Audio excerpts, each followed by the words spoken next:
Daddy తిని ఎట్లా ఉందో చెప్పు. సూపర్ బాగుంది. Coconut sweet. Hi friends, welcome to my channel. ఈరోజు వీడియోలో కోకోనట్తో రెసిపీ చేయబోతున్నాం. అది వచ్చి కోకోనట్ స్వీట్ అన్నమాట. It's my own recipe. దానికోసం కోకోనట్ మిల్క్ కావాలి.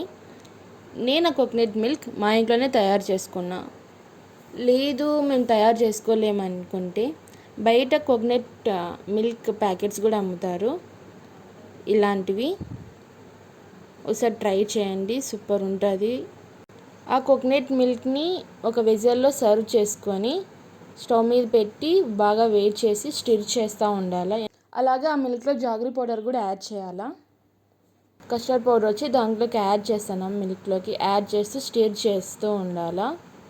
దాని తర్వాత మనకి కావాలంటే కుంకుమ పువ్వు కూడా యాడ్ చేసుకోవచ్చు కలర్ కోసం. ఇలా స్టవ్ మీద పెట్టి స్టిర్ చేస్తూ ఉండాలా. ఇలా స్టిక్కీగా వచ్చినప్పుడు స్టవ్ నుంచి తీసేసి కొంచెం ఒక బౌల్లో సర్వ్ చేసుకుంటే రెడీ. మనం ఈ డెజర్ట్ని డ్రై ఫ్రూట్స్తో గార్నిష్ చేసుకొని దాన్ని ఫ్రిడ్జ్లో పెట్టేసి కొంచెం సేపు తర్వాత ఒక 1 or 2 hours తర్వాత ఫ్రిడ్జ్లో నుంచి తీసుకొని తింటే అది సూపర్ ఉంటుంది. అది టేస్ట్ మాత్రం మీరు పక్కా ట్రై చేయండి. ఇంట్లో వాళ్ళకు కూడా షేర్ చేయండి.